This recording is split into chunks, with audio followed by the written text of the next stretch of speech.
All right. Happy Friday. It has been a wild ride so far already. And no, this is not the planned scheduled Learning Tech Talks because they had to cancel at the last minute. So I decided, you know what? We're just going to let the show go on. And Matthew Daniel has decided to join me. Thanks everybody for being here. And we're going to talk. You know what we said? You know what? It is the first Learning Tech Talks of the year. So this actually works out perfect because I said, why not do a predictions and trends conversation about what we've seen, what we think is coming. So anyway, before we get into that, we're going to do the usual stuff. We're still going to do the usual stuff, but in the true spirit of the pivot, we're going to have a load of fun doing it. So for those of you joining, comment and tell us where you are in the world today. And I'm going to start with you, Matthew. Where are you today? I am in Nashville, Tennessee, where we almost had one of our 5 threats of snow a year, which we get really excited about, and then it's always a disappointment. There's no snow. So no snow. No snow. No snow. Okay, well, we didn't have snow until last week, and then we got about 15 inches. So we wouldn't know what to do. Well, we did. We just went sledding a bunch. So yeah, we had a lot of fun with that. But and since this was such a last minute pivot, and I didn't have time to update where you're from, why don't you tell people who you are? Do your little elevator speech so people know who on earth is Matthew Daniel. Yeah, so I'm over 15 years in learning and talent development. I've had the opportunity to do that. I started my career at GP Strategies, which gave me the opportunity to work in organizations, standing up learning tech, and implementing large-scale learning programs at companies like Nike and Cigna and Microsoft and GlaxoSmithKline, Bristol Myers Squibb, Allstate, a number of Fortune 1 and 200s. I was in-house leading learning technology and innovation for 6 years at Capital One, and then went out on my own about 2.5 years ago and did some consulting on learning tech, overall L&D transformation work, and now serve as a principal consultant with Guild Education, which is focused on talent development and kind of how to take a longer term view at talent development and the technology that we use to do that, and integration and a marketplace with universities and other learning partners. And so I help employers figure out what is the talent demand you're going to have a couple of years from now, and how do we make sure we create a catalog of content that aligns with that. So yeah, 15, 16 years doing this thing of learning and learning technology, and both on my own and in-house, and now with you went out, you came back in, right? We've known each other for a while now. So yeah, we have. It was actually perfect. And actually, we have another person who's joining us, Matthew. We've got Jeff from the group. So I said, hey, you know what? We're gonna have some fun with this. Why do we have to limit it to just us? So, but we know each other from the learning tech space. I think I was excited when you said, hey, I happen to be free. Let's do this thing. Let's talk about tech and go live. So I'm looking forward to the conversation. So thanks for making the pivot. Jeff, we were just doing introductions. So we know that Matthew is in Nashville. There's a terrible fear of snow, but they don't have any yet. He just shared his little background on tech and all this good stuff. Why don't you go next in terms of where are you and who the heck are you? I know who you are. Everybody watching might know. And Matthew, it's so funny. I feel like we chatted on LinkedIn recently on some post or something, and now we're in the same room together. That's kind of funny. Yeah, we're in the same room virtually. It's amazing. We're in the same room. Let's just, in this COVID world, if we're in the same. Yeah. Right. Well, and this is my thing. So this is about as close to a room as anybody will probably ever get to me. Oh man. Yeah. So I'm in Los Angeles. So, Southern California. Been here about 8 years or so. Love it. And my background, actually started my career out in sales in the tech and software space. And during my time at a talent management vendor, a learning and talent management vendor, Cornerstone, I realized I was what? CSOD. Yes, CSOD. Yep, you know it. I loved my time there, but I just realized I was so much more passionate about all of the enablement and the onboarding and the mentorship and the demoing and like the sales skills development that I would end up spending a lot of my time in every role I had.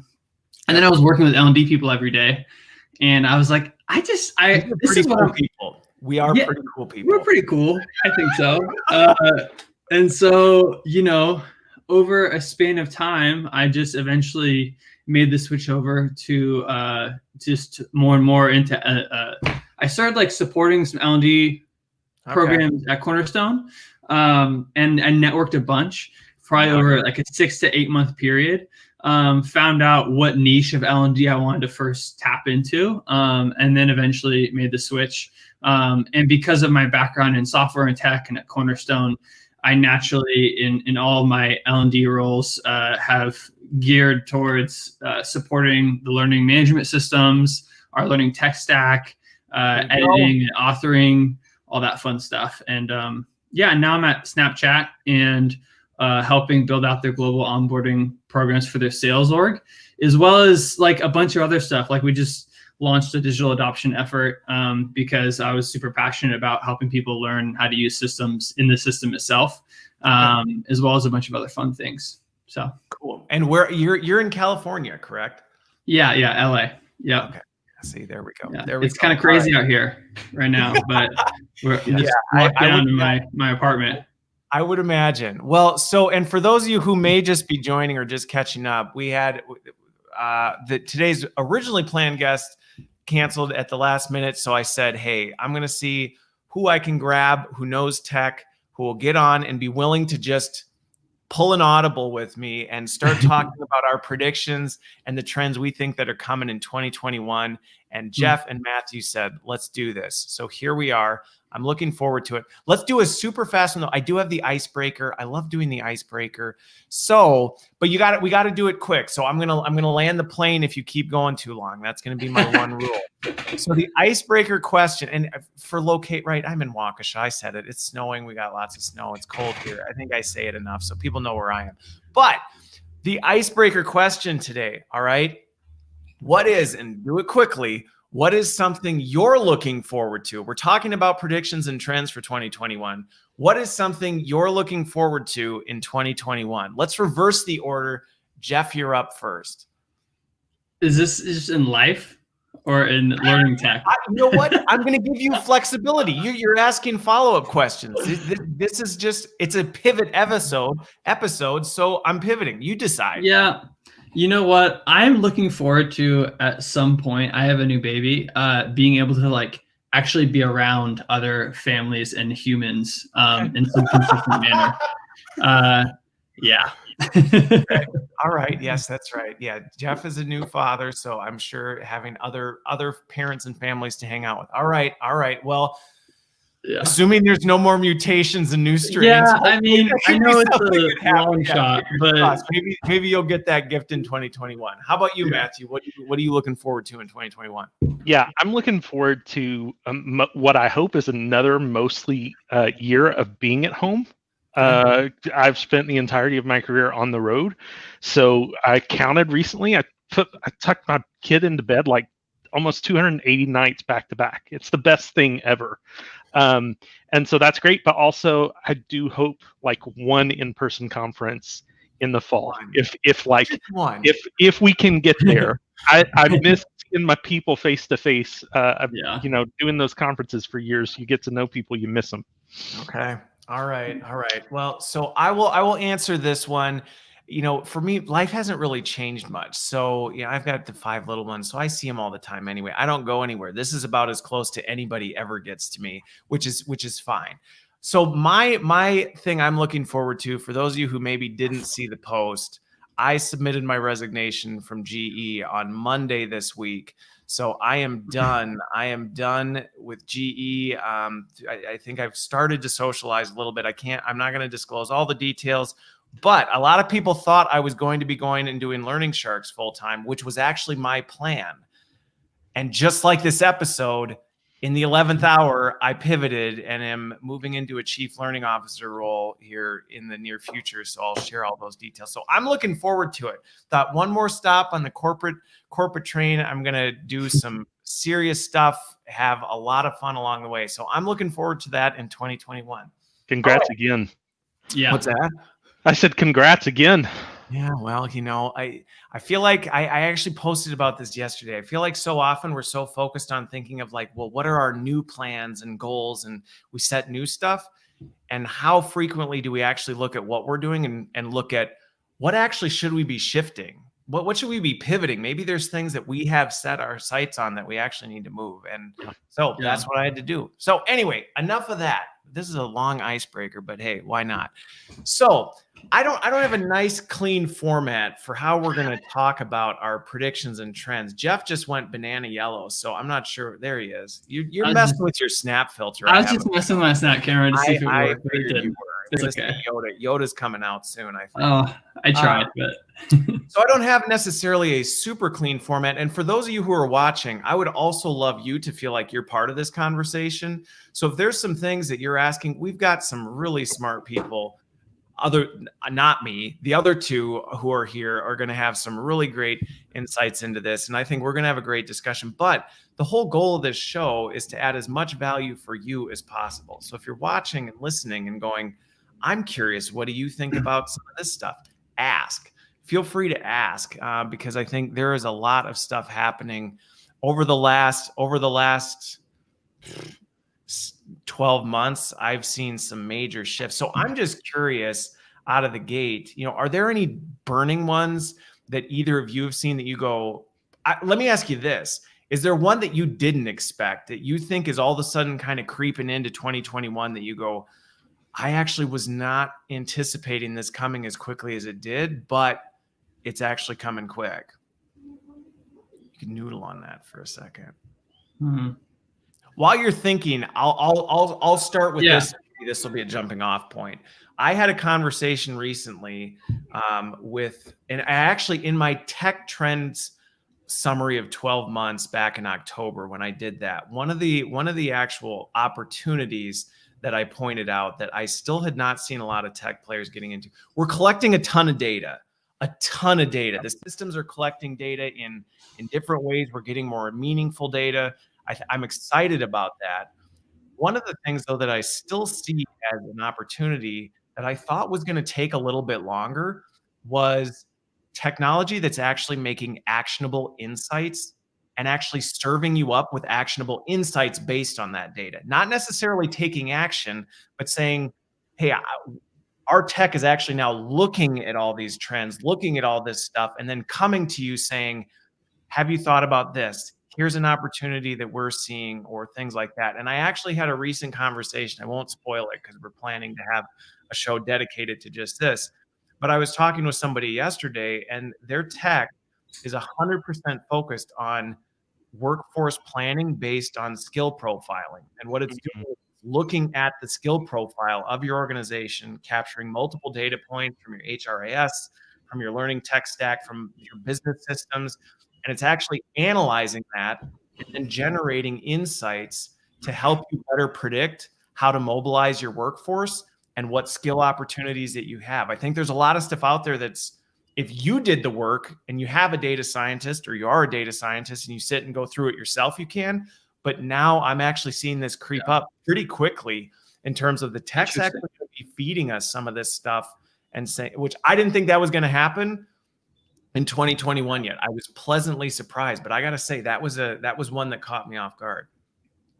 I think that's super interesting because I feel like I've talked to a few people who I kind of see as like they're trying to look ahead about how we can enable our workforces to like grow in their careers and stay at their companies. And the conversations are much more talking about skills, and jobs are culminations of skills versus, the previous titles you've had or things like that. And so I think at scale to be able to tap into like what are like the actual skills that everyone's having and inventorying them and then like actually making recommendations is really interesting. I haven't actually ever seen that done at any company I've been at. So it always sounds really sexy and cool, but Right? That was a I'll super be excited. futuristic way out there. Yeah, I feel like I did my first talk on machine learning in learning like 6 years ago at Macy, and the thing that I said then, and like luckily I'm tend not to be one of those folks who's like, and it's gonna change the world now, and I was like, look, this folks, the potential here is outrageous, and also I think we won't even see anything that feels realistic for 5 to 7 years. And like here, I mean, this is the phrase that I use all the time. Until Netflix and Amazon start making me really good recommendations with all the data they have, I'm concerned about the quality of recommendations that we're going to continue to get in the learning space with the limited data sets that we have. You know, from a veracity of in the data science world, it's around velocity and veracity of data. And so, you know, I think it's promising to hear that. I was talking with Danny at Red Thread about skills 2 days ago, and I think I pull on two things at the same time when it comes to this, and it is one that we've got to keep talking about skills, and for precisely that reason. Like at some point we are going to get over the hump that we're going to have the velocity and volume of data that and it's going to matter. So you know we're going to kind of cross that thing, and we're going to say, we've been saying for a decade that this was coming, and we're finally going to cross that point. I think in the meantime, a lot of companies are in paralysis around looking at skill libraries of 30,000 skills and going like, what do I do with this? You know, XAPI was the thing that it was the way that the L&D world was going to try and use data to both capture and make actions and do those things. And there's some people who are doing it really well, but the amount of systems and the whole world. I mean, when XAPI came out, it was kind of the goal to break out of just the LMS system. Well, we broke out of the LMS into like a completely fragmented world of dozens of different types of systems, and now that data doesn't really integrate. So, you know, at Capital One, we were doing a lot of work around bringing that into a data warehouse and doing something thoughtful with it. I can't wait to hear about systems who think they really cracked it on being able to take all those inputs and make actionable insights. Well, and I'm gonna do one quick point of clarification, then I want to jump off of that. And LinkedIn's quirky with the LinkedIn Live, so I don't know who this is. So if you push it in the comments, let me know. But I want to clarify what you said, Matthew, because the question was the disappointment of recommendations of Netflix and LinkedIn. And I think what you were getting at though was that when you were talking about machine learning at the time, you said until those recommendations get really good, you're a little bit more skeptical about what's going to come out of that machine. Yeah. Not that Netflix and that has nailed it, because I agree with you. If you hit that I don't know what to watch button on Netflix right now, it's not real great, right? It's not real great. And with 5 kids, I just end up watching a whole lot of cartoons. Like that's all that happens. Yeah. You know what's I was going to say, you know what's really interesting, though, what I've reflected on is I started consuming a lot more content on YouTube probably 3-4 years ago.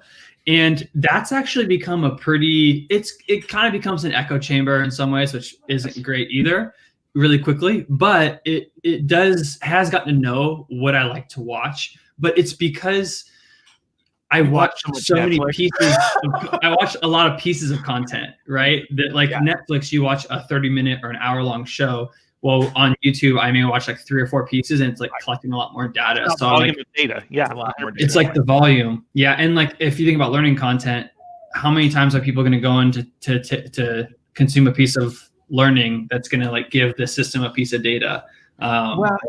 And on that point, I think this is one of the things as we kind of talk about this trend stuff, you look at a lot of the learning content we have, a lot of systems still are not capturing the potentials there, but we're still not tapping into like, what are people really doing with that content? And I think that's where adaptive learning is getting pretty interesting in terms of what we can see in terms of, you know, how are people engaging and what are they, and I think this is the exciting part of where we're going is, to your point, Matthew, the potential's been there for a while. I feel like we haven't really been capitalizing on it very well.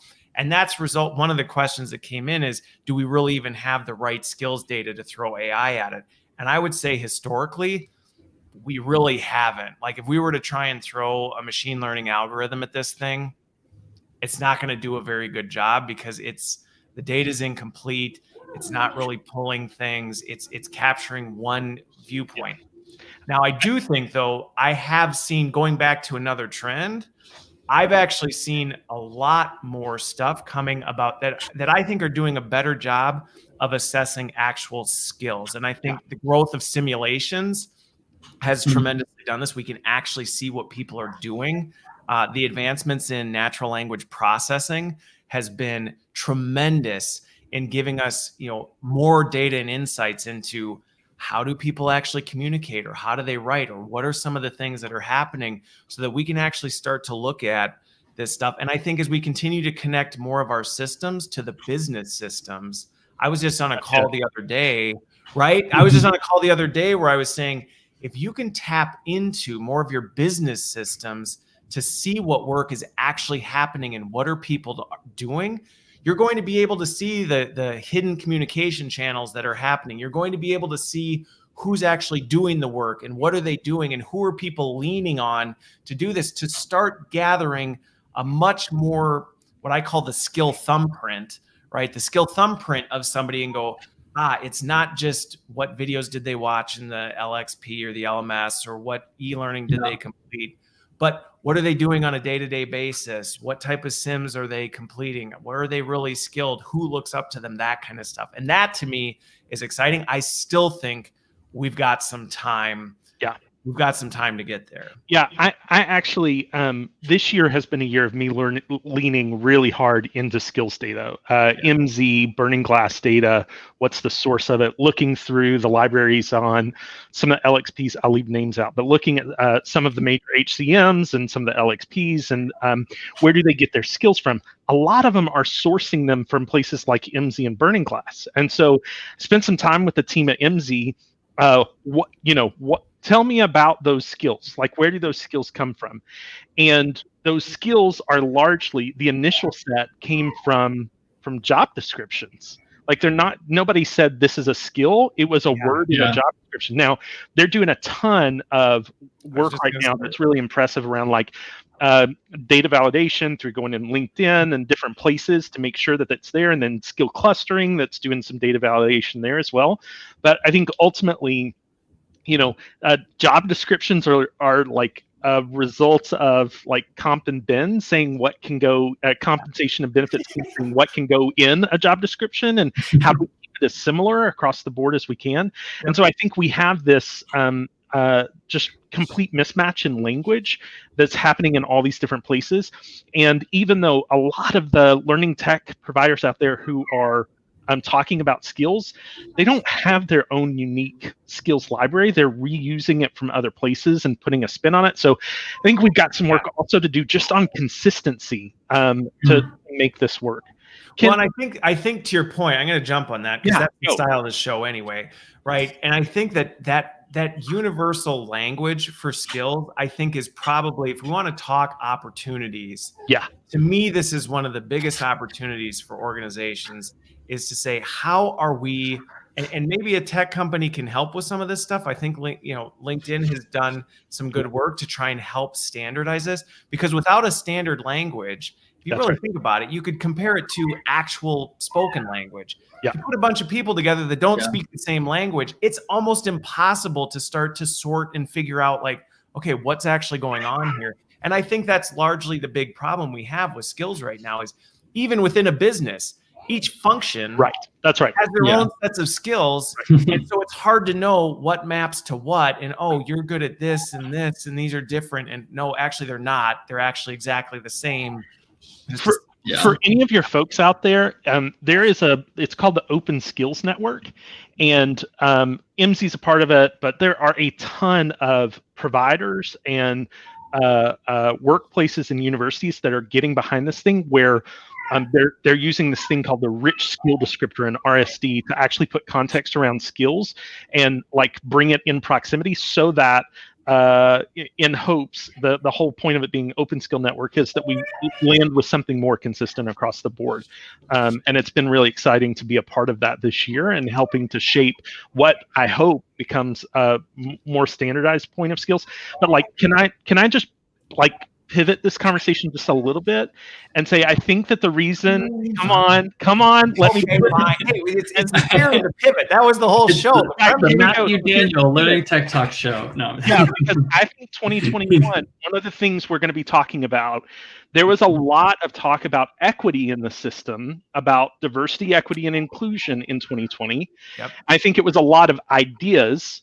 And I think 2021 is the year of put up or shut up on this particular topic. There's going to be a higher level of accountability for it. That's right. And I think this is why skills are so important, right? Yeah. Like so data, here it comes. The moment that you put a college degree on a job description, you eliminate like 76% of Black candidates and 81% of Latinx candidates. If you look at skills, there was a New York Times piece not too long ago that was like, I think it's like 30 million people are qualified for more jobs than what they can get because their skills profile, we're not using skill profile, we're using degrees. So I think I think the skills thing matters. This is how it kind of loops back. I think the skill thing matters because when we get better at that, we don't just get it from a standpoint of like, how do we assign people to projects? I think it's really, really interesting that it may help us to actually deliver on DE&I goals by being more thoughtful about it. That's, to me, you know, when people say like, why are you excited about skills stuff? To me, it is the great equalizer. It really, in many regards, is a huge equalizer when it comes to a lot of this stuff. Now, granted, though, to your point, we have to figure out how we're actually doing it in a way that is balanced and fair and equitable, because again, this is where it can, the way we've historically done it has not done a very good job of it. But this is why I get really excited about this, because when you start to actually dig into this and start to do a really good job peeling the onion and saying, okay, at the core, what are these skills? What do skills look like? Where do we apply them? Who has them? Who doesn't? Where do we need to grow them? Where do we need to buy them? This is a game changer. And I was actually just talking with a panel of leaders the other day. I said, this is our opportunity in learning talent HR to have a massive seat at the business table in terms of potentially steering the direction of what do we need to go in this direction as a business? And we can either capitalize on that, or we can go, well, I don't know, you know, it's kind of big and complicated, but I think it's huge. Yeah. I think it's huge. One question though, before because we're gonna, believe me, we're gonna keep going. So I want to answer Rudy's question. Because this is a good one. I think sometimes it's easy, you get in these discussions, and I talk to a lot of people from big, you know, Fortune, whatever companies. I don't know why that's a fancy thing, but anyway, right. And so sometimes you deal with people that have big budgets, big teams, things like that. And it feels like, oh, we've got X consulting firm coming in, or we're partnering with this. Not everybody has that luxury. And I know a lot of people that are in my network who it might be just them, or it might be them and a couple people who may be struggling with figuring out, like, that's great if you got all the budget and resources to tackle this. I don't. So where can I start? So I'm curious your take on this for both of you. I know for me, one of the things, I'm scrappy, right? I grew up in the slums of L&D in many regards and had to kind of fight my way through it. And so for me, I found tapping into other parts of the organization was one of my most effective strategies, and not being like, okay, I can only work within my L&D silo. Because your company has these people somewhere. Most companies, even smaller companies, has someone somewhere who can start, who's maybe working on this in a different capacity. Again, it's kind of that skills conversation of, well, they might not be looking at data on L&D, but they're probably doing predictive analytics and, you know, things like that on something else. And if you go find them and have a conversation with them and say, hey, can you help me figure some of this stuff out based on some of these other data points? Maybe it's just me, but I've always found people like, sure, why not? Like, let's, you know, what does that look like? Let's talk about that. That's the one that like immediately came to mind for me. Yeah, I think also just tapping into the L&D community. I think there's so many people in our broader industry that I've many times, and maybe many people watching this, I've had conversations with, and I've been like, "Hey, I'd love to pick your brain on this. Could I get your help on this?" And sometimes those just stop in a quick conversation, but a lot of times they can evolve into like co-working on something together or getting support and feedback as you're working on a project. Like the same type of thing happens internally at a company. But I know when I've been at like a 50-person company, I didn't know of anyone doing that, right? So I had to lean on the outside network. But obviously, as you get into bigger companies, you can probably tap into going to like a bunch of different Slack channels or Microsoft Teams and just like start saying, "Hey, does anyone do this? Does anyone do this?" Shout out, like, let's connect. Yeah. I mean, that's why I loved Yammer when it came out. And I remember people at first were like, Yammer, who needs Facebook for work? I'm like, what? Do you not see the untapped gold that this thing is, to be able to make friends and get to know people in other parts of the org that have nothing to do with you, but turns out they do some pretty similar things or have some really similar skills that you could tap into? Sorry, I interrupted you. Go. Yeah, no. So I want to echo you. I want to tell a quick story. I had a customer last year, small L&D shop, really wanted XAPI, right? They were trying to really wanted Watershed. They wanted to pursue it and couldn't get the budget internally. But they found somebody in the marketing group that was trying to play with Google Analytics tagging. And so this is just the story of exactly what you're saying is couldn't do the data gathering internally. It wasn't the tool that they wanted to use, but ultimately somebody else had budget and man hours, and so they started wrapping content with Google Analytics tags to test and grab data. So I think just double clicking on or plus one on your idea about go to where the talent is in the organization and see how you can use. I would say the other thing, I don't remember the name that was on the question, Rudy. but It's Rudy. Okay, so here's the second thing that I would say is go to the business problem. Like if you are a one-man L&D shop or a one-woman L&D shop and you have or you're a super small, you should not be trying to gather all the data in the world and getting insight. You are misprioritizing your time if that's what you're doing, and you're going to have a hard time keeping your job long term. Like I would say, the thing that you need to do is go to the business imperatives. Like what are the things that everybody is talking about right now? And is there one or two data? What learning initiative do I have that's tied to that?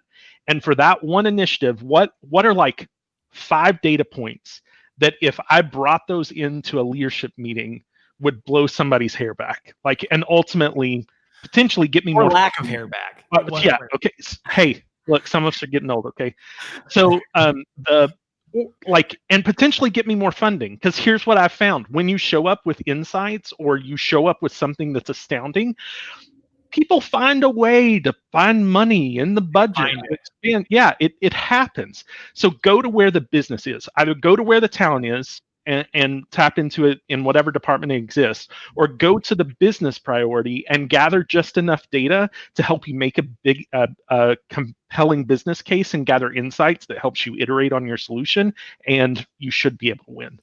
You know what's really funny about that, because I will, again, I hate when panels just echo each other, but I'll add some additional color to it, because that has, like I said, I grew up in the slums of L&D in many regards, and that's how you had to operate. It was like you operated through your network, you got to know your network, and you met people outside the bounds of your functional silo, and all of a sudden you realize, like you said, hey, marketing, you do some of this stuff. Awesome. Any chance I can piggyback on what you're doing, or maybe. And normally they'll say, sure. And then the other one, that relationship piece about focusing on the business piece. And I know we talk a lot about it in our industry. We're like, focus on the outcome, focus on the problem. But sometimes we don't really scratch beneath the surface of what does that actually mean? And it's very pragmatic.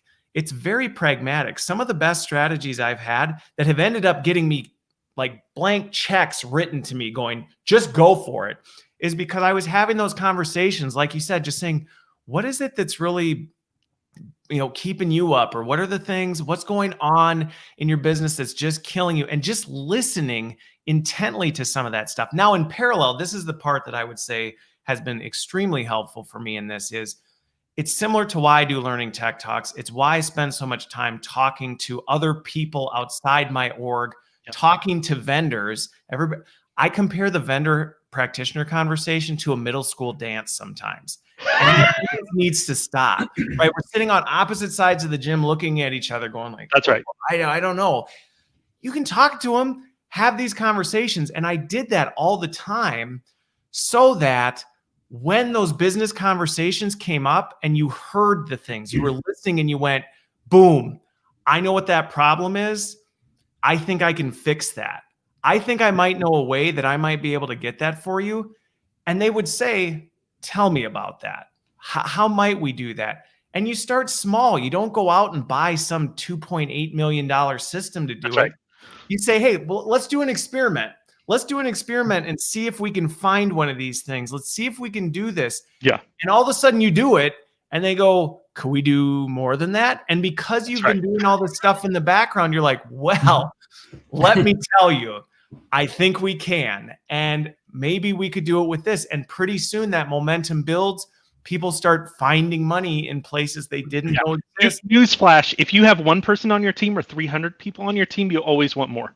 It doesn't matter if you're a gigantic company or a small company. I can truly bigger appetites and bigger ideas and bigger dreams than you have staff. It works the same way everywhere you are. It does. It does. Yeah. It does. It doesn't matter. It really doesn't. It just will continue to grow. So I think those were, hopefully, Rudy, that answers your question, because I think those are just, sometimes I feel like we, in many ways, but especially here, we sometimes over-engineer this stuff and we think it's too big or too far. It's unattainable. We can't get there. And it's like, well, we all started somewhere and you just started there and you did a crappy project that tanked and it didn't work well. But then all of a sudden you found the thing that did work kind of well and you got some momentum. Suddenly people started throwing money at you. And next thing you know, I don't know where it goes. I'd love to see people just throwing money at me. What does that feel like? Just literally just. What does that feel like? No, I do think it's worth saying, like, there's so many interesting tech companies out there, so many interesting learning tech vendors. And it can be easy for me to be really interested in something and then pursue that as like the solution and find a problem for it. So just echoing, you got to echo your echo. The thing that will completely destroy your reputation with the business is if you're coming to them with a hammer looking for nails. That's right. Like, I found this hammer. Do you have any nails I can pound in? Versus if you have a whole tool suite in the background that you're like, we're not using them yet, but I'm familiar with them. This is why I talk so much about we need to raise our digital acumen. We need to be looking at this stuff. Doesn't mean you're going to do everything with it, but you need to know it's there. You need to know it exists. You need to know what's possible. So when these opportunities strike, there's one that comes to mind. I won't go into all the details, but there's one that comes to mind where literally it was something that I thought was so simple and it just snowballed to the point where it ended with, you tell us how much money you need, whatever it is, we'll do it. You tell me, I don't care. Whatever that number is, go for it. And I remember going, I'm not really ready. This was more of a concept, but okay, like sure, let's do it then. And you just kind of had to run with it. So that's almost like a red flag. Like if it doesn't feel simple and like intuitive and like, okay, this makes sense. And if you're having to make logical leaps for a solution to solve a problem, it's probably like, oh, is this actually the best solution? Like, am I really going to bring a solution to the table? Yes. Probably not. Or is that solution, maybe I could do it, but is that solution scalable? Is it sustainable? Like, am I work on this scale? Right. But can we blow this out? Can this be sustainable? Can we maintain this for the next 2-3 years? Maybe not. Yeah. So, okay. Well, that really had nothing to do with predictions and trends, but hey, this is my show. So we do whatever. We do what you want. Well, we do whatever we want. And Rudy had a question. We have to answer questions. I told people, if you have questions, ask them so that we can answer them, because that's what we're here to do. Not that we have the answers. You know what? Ideas. I got a trend. You got something? You ready? All right, let's blow my mind. I am astounded with the amount of people who are building talent mobility solutions in their company. They're Yes. building them out themselves. Yeah, I don't know just why that's happening. Well, yeah, I'll tell you why I'll tell you why I think it's happening. I think we have a problem where we're spending so much in talent in hiring and recruiting that we're trying to upskill within the organization, and so we need this talent market. I don't know why we're trying to build them. That's well, that's another. I know why I built them at Capital One. I know why we were building something internally there, because couldn't find what we needed on the market. I think the market is getting better. Market, I will say, from a maturity standpoint. Yeah. So on a trend, I will completely agree with you. This whole, and it goes back to, in my opinion, though, this all is rooted in skills. This whole thing is rooted in this skills thing, and the organization is starting to say, all right, we need to know more about skills taxonomy, skill data. That is a trend that is just booming. That's been rolling like a tidal wave. I agree. This talent marketplace thing is growing and happening and continuing to evolve. I think there's, in the Oreo though, the cream filling that I think we still need to have some room for growth, which we talked about in the beginning, is the validation of that data and making sure we've got clean data and data that we can do stuff with. But I love your point about the talent marketplace. Well, and it is like the actual layer. I mean, it's like, HCM stuff. Oh, I'm sorry. Go ahead. No, I said it's like the why we do this stuff. Right. Because, I mean, HCMs were always the promise of like bring together learning and talent and like bring it all together. And in essence, all the data it's like 5 systems wrapped in one, like how much they actually talk to each other and bring insights. I mean, there are a couple of things they're getting better at. Oh, you moved to a new city, so let's make adjustments there. Oh, you got a new job, so let's make adjustments there. But I think in my opinion, talent mobility, that's like, here's the new job, here's the learning that gets you to the new job, here's the new skills for the new job, here's based on your experience. Like, this is what we were always trying to create ultimately. Yes. And I don't think HCM ever delivered on that. No. And so talent mobility is like trying to live out the thing that we were always trying to build, which is an integrated like employee life cycle all the way across. Well, what we were missing, and this was always my beef with this, was, and this is my question whenever something comes up, when learning tech, like, so what? And to me, that question wasn't really ever answered with historic systems. Was, oh, well, we're bringing it all together. So what? For what? What is that going to do for me as a business leader or as an organization? And that was kind of met a little bit with blank stares, where this talent marketplace now answers. We're going to quit paying 6 vendors and just pay one. Yeah, right. Like, isn't that exciting? Look, and you're like, yeah, that's not one that gets a business leader like jumping out of their seat. Now you start talking about workforce planning and reductions in retention, or increases in retention and reductions in attrition, and cost of recruiting. You start talking those conversations, speed to hire, that's right, performance increase. Okay, now I'm listening. Now I'm really excited, and I think that was the gas in the tank that just it's been missing. So I'm excited with where it's going. Yeah. So Roy brought up one, and I'm curious if you're seeing this. So from a trend, so Roy added, and we're kind of on the same vein of topic here. The connection, we're talking about this connection between things, which we've got, right? The AI is kind of fueling it. It's fueling all this stuff. We're now talking about these talent marketplace concepts of actually making mobility and skill growth for a purpose to answer the so what. I do like the point, and I will say, I think this is an opportunity trend, maybe a little bit more, and maybe the talent marketplace is starting to get here, but this connecting benefits and rewards together, I still see it as a big opportunity. I'd love to see it as a trend. I'd love to see it as a, you're doing all this, and as a result, there's something in it for me as the employee, because a lot of the conversations I'm hearing now, it's still very organization centric. This is really good for us. It's good for us and the costs we're going to take out, and it's good because of this. It's not always an employee centric conversation of what's in it for them. What really, well, they get a job they like better. Like, okay. And how is that really putting them in the center? Yeah. I want to take one swing at this.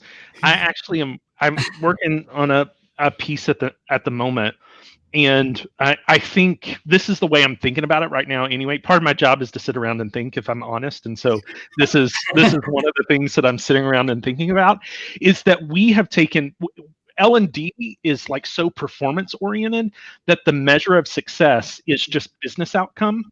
And all of business is like, the business roundtable is coming out and saying, it should be conscious capitalism, and like we should be for the benefit of the employees, not just the benefit of the organization.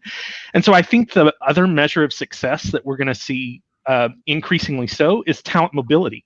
Yeah. Like economic mobility for our employees as a result of new opportunities. So I think, to your point, I mean, if you talk about rewards in terms of like, here's a bonus, or like here's a watch, or like, I don't Amazon gift card. I haven't seen that trend, and quite personally, I'm not going to get terribly excited about that. But if what we're talking about in terms of rewards is you're developing new skills, you're learning, and so here's a new type of project, here's a new position that's going to open, here's a new level that you get to go to, then all of a sudden that thing that was the measure of success of learning is performance, is that the measure of success of talent development is talent mobility. And one benefits mostly the organization, and one benefits both of us. It does make sense. And I think this is where, when I talk about this a lot, I think the big opportunity for us is we need to get better at telling these stories to the employees, because I don't think the employees just naturally are drawing these connections. They're hearing, oh, hey, you're going to have a talent marketplace and talent mobility. And they're going, I don't know, you HR nerds might know what that means. That doesn't mean anything to me, and I'm not understanding what that looks like. Versus if we can tell the story and help them connect the dots to say, hey, guess what that means? That means that instead of feeling like your only career path is waiting for your boss to retire, that's not your only career path anymore. This whole career ladder thing you've been hearing that you didn't really know what to do with, because you thought, well, there's no openings on my team. And it's saying, guess what? The skills you have actually are awesome over here. And you might be able to make this over here and do a completely different job. Or you thought you were at the ceiling. You're not, because now that function is no longer the cap of your skill set. So I think that it exists, but I don't think that story is completely being told to employees. I haven't seen it happen a bunch yet myself. That doesn't mean it's not happening. But I am wondering, from a measurement perspective, talent, like, is internal transfers and talent mobility one point of measure, but is another more employee-centric measurement just satisfaction or engagement, not just satisfaction, but like, are people, because right, if they think they have opportunities, they're going to actually be a lot more engaged. But I like way more time than to feel, right? For time to feel dropping, it's cost of hiring dropping, but absolutely it's engagement, and it has this like halo effect where everybody feels like there's more opportunity if they see those kind of things happening. I think that's absolutely the case. And sometimes, and I think this is where, can you quantify this stuff? Yes, you can absolutely quantify. In many cases, I feel like justifying the ROI on this stuff is actually not as hard as sometimes we make it out to be, in terms of, oh, well, that system sounds expensive, or doing a talent mobility. That's not, well, you start calculating the cost of hire, you start calculating the cost of people leaving. You pretty much just came up with that number times 100 overnight, and suddenly it doesn't seem so expensive. Now, if you're an organization that struggles to make those kind of risk-based decisions, where you go, well, I'm promising you this is going to go down and this is all we have to spend, that can be a different conversation. But so one other thing though, and one question or kind of comment that came in that I'm actually excited to hit on this one. I'm curious your thoughts. So Alex asked about this, right? The digital transformation of internal employee-focused stuff, moving out to extended enterprise and things like that. Now, from a trend standpoint, if it's not a trend, and if the people who are in my new organization that I'm joining are watching this will be a little bit of insight what I'm playing. I fully think this is a huge opportunity, and I fully plan on capitalizing on this, because I was with one organization and I led it, and I took what we were doing to employees to our customers, and we ended up generating more revenue than some of our products because we were able to turn this into a business, and I was able to self-fund the entire organization. So in terms of, do I see this as a massive trend right now? I don't yet. I think it's a gold mine of opportunity for organizations to say, you have all these customers, they need education and learning on the things that you do and all this stuff. I think sometimes the fragmentation of customer ed and employee ed really kind of creates that tension. But to Alex's question, I don't know that I'm seeing it all over as people are talking about it. I think it is an untapped gold mine that I'm hoping to start mining soon. I mean, I feel like customer ed though is a really fast growing part of the space. So like, that's fair. I feel like it is really growing, and I'm a part of a customer ed Slack channel that has like 1,300 people in it, and like it's just like growing like crazy. People, like there's just more and more opportunities, and I think as someone who was on the software side and is now on the client side, from 7 years ago till now, like the level of education and equipping that companies are giving to clients, it's like people should pay for that, and they are paying for that. So like I think it's a big opportunity. Well, yeah. So here's what's interesting about this conversation for me. Before I joined Guild, a lot of my focus after I left Capital One was actually on learner experience. Yep. And the companies that were calling me, I had a recruiting phone call when I was at Capital One. It's from GoPro, and they were like, "We want you to come lead L&D here, but really we want you to focus on customer education." And I was like,